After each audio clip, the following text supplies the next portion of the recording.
అందరికీ జై శ్రీరామ్. మన షర్మిలక్క గారు ఏమో మాట్లాడుతున్నారు, ఒకసారి ఏంటండి. 5,000 గుడులు కట్టిస్తారట, దళిత కాలనీలలో 5,000 గుడులు కట్టిస్తారట. టీటీడీ తరపున ఏం అవసరం ఉంది అని అడుగుతున్నా. టీటీడీ కట్టించడాన్ని కాంగ్రెస్ పార్టీ తీవ్రంగా వ్యతిరేకిస్తుంది.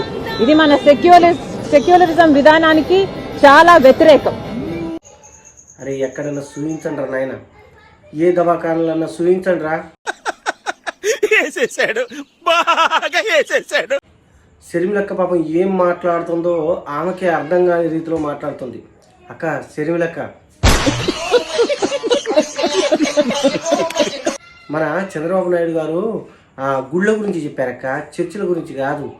నువ్వు చర్చిలు అనుకున్న పొరపాటున ఈ విధంగా మాట్లాడుతున్నావో ఏందో. గుళ్ళు అవి కూడా మీ చర్చిలు కట్టే డబ్బుల్లో నుంచి తీసినవి కావు. మా టీటీడీ తిరుమల తిరుపతి దేవస్థానం నుండి వచ్చే డబ్బులతోటే గుళ్ళు కడతా అన్నారు.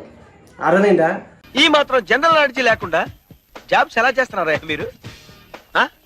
అందుకే మీ జగన్ గారు కూడా నిన్ను ఇంట్లో నుంచి గెంటేశారేమో అనే డౌటు మాతో పాటు సామాన్య జనాలకు కూడా వస్తుంది. కరెక్ట్, ఇది కరెక్ట్గా చెప్పావయ్యా. పాపం ఎందుకు మరి ఈ మధ్య కాంగ్రెస్ అధ్యక్షురాలు అయిన కానుండి పాపం అక్క మన షర్మిలక్క ఏం మాట్లాడుతుందో అర్థం కాని రీతిలో మాట్లాడుతూ ఉంది.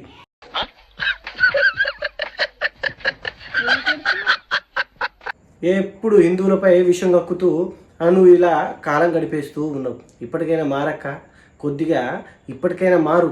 కనీసం జనాల్లో ఆ సింపతి అన్న ఏర్పడుతుంది. లేదనుకో ఏ ఎర్రగడ్డ పిచ్చి హాస్పిటల్కి పంపిస్తారక్క. కొద్దిగా అర్థం చేసుకో.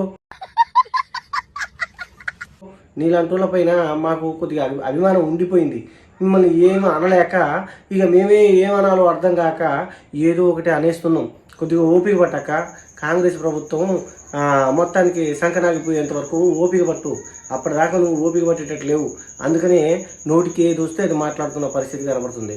ఇంకోసారి తెలుసుకో, మీ ఆయన గారు చర్చిల్లో సంపాదించిన దశమ భాగాల సొమ్ముతో కాదు గుళ్ళు కట్టేది. మా హిందువుల తిరుమల తిరుపతి దేవస్థానం నుండి వచ్చిన డబ్బులతో ప్రతి దళిత ఏరియాల్లో గుళ్ళు కట్టుతా అన్నారు. అవి 5,000 కావచ్చు, 10,000 కావచ్చు, 20,000 కావచ్చు. నీకు వచ్చిన నష్టం ఏందక్క? ఇక్కడ పోయేమన్నా ఇజ్రాయెల్లో కడుతున్నారా, మీ జెరూసలంలో కడుతున్నారు అనుకుంటున్నావా? కాదు, మా భారతదేశంలోనే కడుతున్నారు. నువ్వేం చింతించకమ్మా, పోయి మంచిగా నిద్రపో. అర్థమైందిగా? అది పంపిండ్రా, వెళ్ళి ఆమెను తీసుకెళ్ళి సక్రంగా అక్కడ దించిరండి చర్చిలో. పాపం ఏది మాట్లాడబోయి ఏదో మాట్లాడేస్తుంది.